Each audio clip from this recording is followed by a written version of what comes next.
When you're standing on a dock, staring at a sea of water and trying to decide if you're really ready to trust a chart plotter with your day-long excursion, that hesitation can feel like a wall.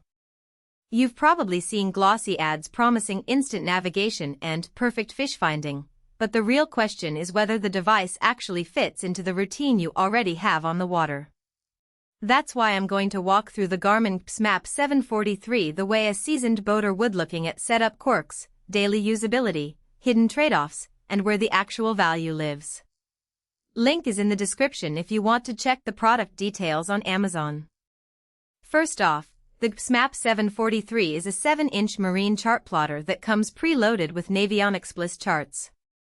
For anyone who has ever tried to load a 1000-point waypoint file onto a tiny screen, the larger display optics are a breath of fresh air. The screen is bright enough to read in full sunlight, and the color contrast stays sharp when the sky is overcast.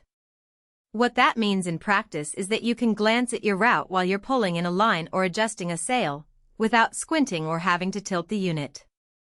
One of the first things I noticed during the initial setup was how straightforward the wiring process is. Garmin has kept the connectors standard, so if you already have a Garmin 4-pole connector on your boat, you can plug the unit in and be on the water within 15 minutes. The device powers up, detects your GPS satellites, and pulls the preloaded maps automatically.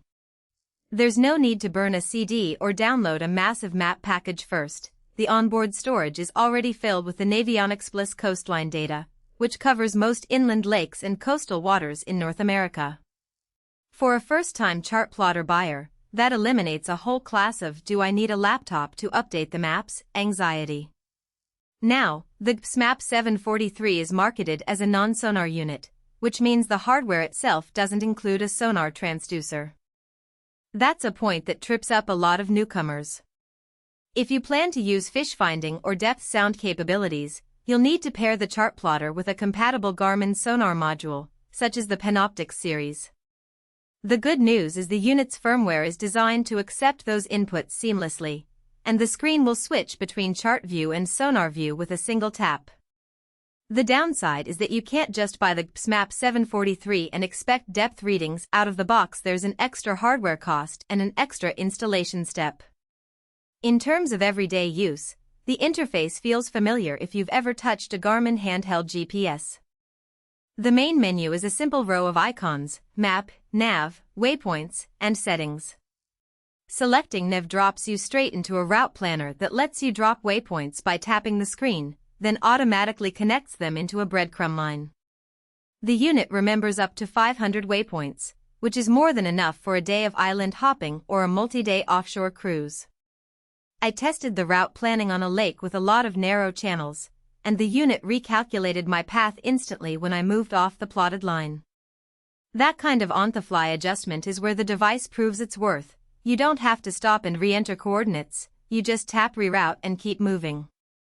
One practical strength that isn't always highlighted is the auto-panning feature. As you steer, the map follows your boat's heading, but you can also manually scroll the view ahead of you. I found this useful when I wanted to scout a potential anchorage a few hundred meters away without losing sight of my current position. The map updates in near real time, and the screen never lags, which is crucial when you're navigating tight passages or approaching a marina entrance at night. The hidden trade-off comes with the unit's lack of a built-in radar input. Some higher-end chart plotters combine radar, sonar, and charting into a single screen, which simplifies wiring and reduces the number of devices you have to keep an eye on.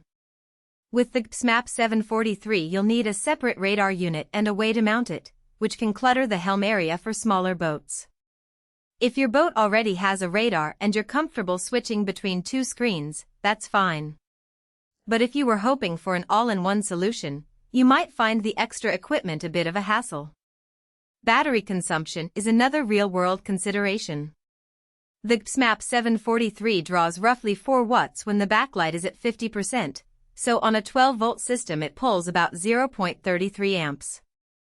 For most cruising setups that's negligible, but if you run on a small solar panel or a limited deep-cycle battery, you'll want to keep the backlight low and turn off the unit when you're anchored for long periods.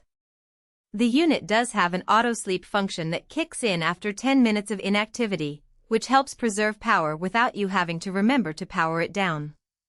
Who should buy the GPSMAP 743? If you own a mid-size boat, say 20 to 30 feet, where a 7-inch display fits comfortably on your console, and you already have or plan to